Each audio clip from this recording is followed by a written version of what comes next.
Bras are literally like the worst invention ever. They literally feel like boob prisons. Hey guys, it's Sharon. Welcome back to my channel. I love to read articles that claim every single girl that has ever existed does this one thing. It's typically like a giant list of things, so it's not ever actually just one thing. But I love reading those articles, you know, because as a girl, I like to poke holes and be like, no, I do not do that. So look at that, you've been debunked. That's coming from a girl, so not every girl does that. Thanks. Regardless, it's fun, they're entertaining, and I found a new one that's called 31 Strangely Satisfying Things All Women Do in Private, parentheses, that they would never admit to in public, which is crazy because we're about to admit to it in public. So go grab your snacks, go grab your tea, and let's get into this tea. Number 1, removing long hairs that have somehow fallen down your back and gotten stuck in your butt, especially in the shower. See, I have no problem admitting that though. Oh my god, it's like we're flossing our booty cheeks actually. Oh, yeah, it happens, okay? Especially like when you're in the shower and you're washing your hair and you're losing so much hair that then you like grab your hair so it doesn't go down the drain and you put it on the wall and then you start doing like little designs with it. All of a sudden you got a little heart made of your hair and then you like take it off, roll it into a ball and toss it in the trash. That's my little fur baby, you know? I should actually keep them. I could like make my own Sharon if I kept them, you know? But yeah, it happens, okay? We lose hair and it gets stuck in some cheeks sometimes. Scratching your butt, especially after you've spent long periods of time sitting down. What's so bad about scratching your butt? Anyone can scratch their butt. Dogs scratch their butts all the time in front of people. They sniff each other's butts and we don't bat an eye. How come it's, you know, taboo when we do it? Yeah, so what if my butt has an itch? I don't see anything wrong with scratching yourself if you have an itch somewhere. If it's like, I don't know, maybe like your groin or something, or like your booty hole or something, yeah, maybe like, you know, go in the corner or something. But if it's just like a simple like 1, 2, what about it? You got an itch, scratch it, okay? Wait a minute. Keeping your hands in your pants / underwear, not for any remotely sexual reason. Yes, because it's warm in there. But I feel like dudes do this all the time. It's kind of like when you're just chilling and you're just like holding a boob for no reason. I'm not ashamed of it. If you think you're gonna embarrass me, you can't, because I admit it's nice, warm, and I feel protected. Having full-on serious conversations in the restroom with family or friends while relieving yourself, and then lying through your teeth if they ask where you are, but it just feels so good to talk on the toilet seat. For me, the bathroom and like especially the toilet, that's like my sacred room. That is my time. No one can bug me. No one's gonna talk to me. This is where I can get away from everyone and everything. But if I'm on the phone with someone and I have to go pee, I'm gonna go pee, and I will be like, hey, I'm gonna pee. I'd feel weird not saying it, and then all of a sudden they just hear like liquid splashing, you know? Personally, I'll be like, I'm gonna mute you unless you're like, no, I don't care. If like the tea is that hot and the tea needs to be served, then like, okay, but I still give them the heads up. I'm not gonna deny it. I would actually feel so disgusted if I'm on the phone with someone and I just hear like a little dookie splash. I would have hung up on you. Literally, pookie dookie, I would have hung up on you. I don't know about that one. It depends. There's nothing to wear. Did you guys hear that? I'm scared. Taking your bra off as soon as you get home and throwing it across the room. There is nothing like that braless feeling at the end of the day. Hot take, never wearing a bra again and never having to experience the excruciating pain of wearing a bra. So you have that wonderful braless feeling every day at all times. Bras are literally like the worst invention ever. They literally feel like boob prisons. The back pain that comes with it, when they give you that uncomfortable itch, when the wire starts poking out and then it's like stabbing your ribcage. What is a good thing about bras? Oh, that it lifts my boobies? Okay, well, how come some guys don't have to wear bras, huh? They got their boobies hanging all down low and they don't have to wear bras? You know, like yes, it'd be like this. And sometimes we will wear the same bra for 3 months. What about it? Taking your bra off and immediately scratching your bra marks for a good solid minute or longer. You see? They're not comfortable. All bras do is cause pain. Change my mind. You can't.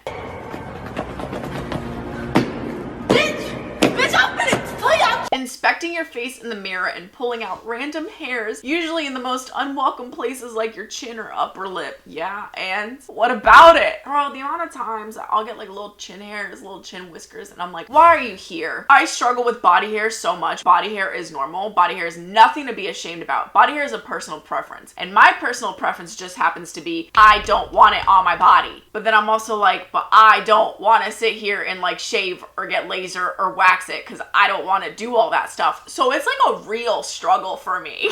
But yeah, every now and then, you know, I'll see some hair and I'm like, that's too long. And then you gotta pluck it. And then it hurts so bad because it's on your chin. Sometimes I just let my stash grow. You gotta get real close to me to see the stash. And if you're that close to me, then like that means you're already into me. And if I have a stash, you're in for the long run anyways, you know? I just realized this list has 31 things. No way I'm gonna get through 31 things. So we're actually gonna make this a two-parter. Subscribe to Just Sharon on YouTube. Oh, true. Actually, yeah. And not that all women do this, but I think all women should do this. Please subscribe. Thanks. Having full blown out conversations with yourself while pretending it's with another person, especially when you're A, mad at someone, B, have a crush on someone. Yes. Everything I could have said, I'm gonna think about it. And sometimes I'll have a full blown conversation with myself, not even pretending to be someone else, just straight up Sharon and Sharon talking. There's no worse feeling though when you just had a fight with someone and it's like hours later and you're like, damn, I should have said that. That would have been a good roast to say. That is like, nothing pisses me off more. And with crushes, oh my gosh. Every time there's a crush involved, it is literally like nothing but overthinking. Yes, you got me. I don't know about every girl, but I know about this girl. Ew, this is so cringe. Guilty. Having a crush on someone and not only stalking the living daylights out of their internet presence, but once that has been done, researching everything from their heritage to their music taste just so you can get acquainted with it all. And of course, so you can impress them the next time you see them. Damn, bro. I definitely just got outed with this one. Guilty. Why did I find his middle school Facebook profile that he hasn't updated in 12 years? I'm not sure, but I think it was through his mother's third cousin's grandmother commenting on this one photo from 2009. Oh, that's crazy. Yeah, it is. I remember I used to like this guy and he liked baseball. So I pretended I liked baseball and I'd go to all his baseball games. But it worked. I'm not saying that maybe we should keep doing it though, but it worked. Give us a thumbs up if you're also guilty. Call the police. We need to call the police.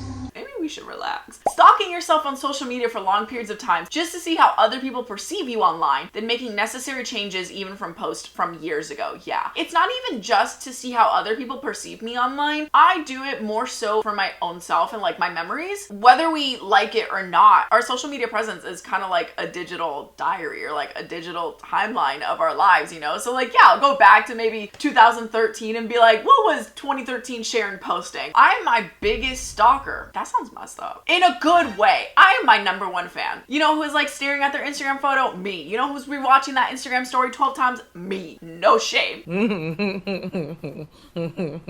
Looking for blackheads to pop, whether those baby are yours, your significant other, your BFFs, a parents, etc. This satisfaction of popping it is like no other. No. This is the one thing you can never get me to do. You can never get me to admit. There is nothing I hate more. Oh my god, I'm gonna gag. Than like pimple pop. I hate it. Dude, I'm literally trying not to gag. My eyes are literally watery. I hate popping my own zits. Blackheads, I'm okay with because there's no liquid, like no pus. Ugh, I hate that word. I hate when there's something that just like splashes at you and like gets all over the mirror. Like, that was a jump scare, dead ass. I could never, ever pop anyone else's stuff. Don't look at me. Don't come to me. I'm not doing it. I will like push you down the stairs so you can land on it before I go anywhere near you and try to pop it, which I won't actually. Spoiler alert, you're gonna get pushed down the stairs. And when people watch pimple popping videos, no. When you're by yourself, pretending you're the star of some rom-com and practicing laughing at some hot dude's joke, or pretending you're in a music video and going crazy on the dance moves in your living room. Oh my gosh. I used to do this a lot when I was younger. When I'd be in the car with my parents and I'm like in the back of the car and I'd have my little iPod and I have my little headphones in and it'd be raining in the car and I pretend I'm in like some dramatic ass music video and I put on some really sad song. Let the rain fall down as I like rest my head on the window and just the teardrops, which are the raindrops, are falling down the window. Yeah, I'm an artiste. Sometimes I'll be like in the bathroom, like in the shower, and you know, I'm like washing my hair and I'll be like, oh yes, Oprah, I did do that. But of course I don't think that's everyone, especially, okay, this is insane. This was on TikTok a while ago, that not everyone has like a voice in their head. And now I'm very curious, do you have a voice in your head or do you not? Like I have an internal monologue. Like I'll see things and like I'll hear myself talking about those things. But there are people that straight up don't have a voice. That's crazy. It's silent in your head the entire time. I'm so curious what it's like for you. So depending on that, depends on this. So obviously I guess already it's not everyone, but you know, I do it. It's fun. What about it? When it's your time of the month and a sad song or cute ad comes on, or you're just watching a rom-com and you start bawling your eyes out, then you start thinking, why am I crying? Which just makes you cry even more. I feel like this is unfair because this is something we generally can't control. Okay, this is our period and it's our hormones. I also wouldn't be afraid to admit this at all. I feel like if we're doing these lists where things only women do, we can't mention stuff about periods that we have no control over. Cause yeah, my hormones are making me cry. What about it? If I can choose to avoid it, I would. And if you don't cry on your period, that must be nice. Honestly, yeah, not everyone cries on their period. Boom. Roasted. Not every girl is cis, and not everyone that has a period identifies as a girl. So boom! I completely destroyed their entire argument. Eating entire family-sized meals for yourself when you're PMSing and feeling no shame about it whatsoever in the moment. See, the thing is, I don't have to be PMSing to be doing that though. Serving size 4? Yeah, all for me. And I can guarantee there are guys doing this. Like, guys, how do guys eat like that? I know this one guy, insane. He can like eat like 3 meals, box of cereal, candy, soda, and like will not gain weight. And I'm just like, how? Where does it go? I mean, the PMSing, you got me there. But again, I don't think we should use our periods and these things because that's just not fair. If I'm hungry and I want to eat an entire pizza, I should be able to eat an entire pizza. And I'm sure the guys feel the same way. So that's my point. This one says, standing in front of the mirror naked and doing some sexy poses. Just so you know how they look when you try to practice them in front of people. And by people, I mean the people taking my pictures, because I'm so sick and tired of asking my friend to take pictures of me and then I'm standing there awkward like, I don't know what to do. So yes, I'm gonna start practicing those poses in the mirror. Thank you so much. I feel like this actually helps boost your confidence. I don't think this is anything we should be ashamed of. If anything, I think this is something we should do. Start to love your body and start to accept your body, and if you gotta stare at your body naked in the mirror, do it. Nothing weird about it. If Sabrina Carpenter can go out in front of a crowd of thousands and do some poses, I can't do those in the mirror? Okay.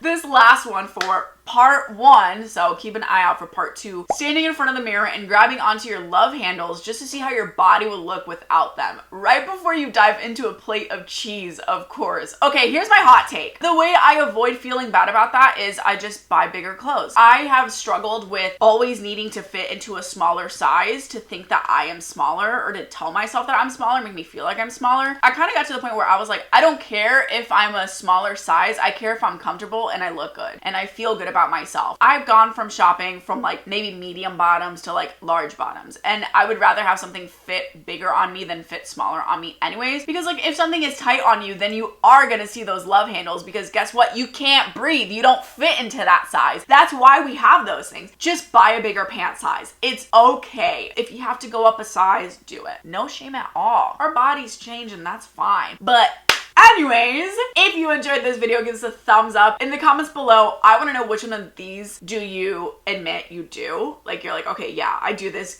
Guilty as charged. And which one of these are you like, no, this is just not me? And if there's anything else that you'd like to add, like something that you think that all women do in private and would never admit to in public, please leave it in the comments. Even though I feel like I'm an open book and I'll admit to literally anything. So like already, boom, argument canceled. If you want to see more episodes of this series, I have a couple more episodes on my channel, so definitely go check those out. Shout out of the day goes to Doodles. Thank you so much. That was a really fun name to say. Thank you, Doodles. If you are not subscribed yet, you totally should do that. It would be greatly appreciated, and there will be more tea where it comes from, especially if you want to see part 2. Please and thank you. All that being said, I love you guys. Stay safe out there. I hope you have a great new year. I can't believe it is almost 2025. Wow, I'm scared. Anyways, I hope the new year treats you well, and I'll see you next time. Love ya. Bye.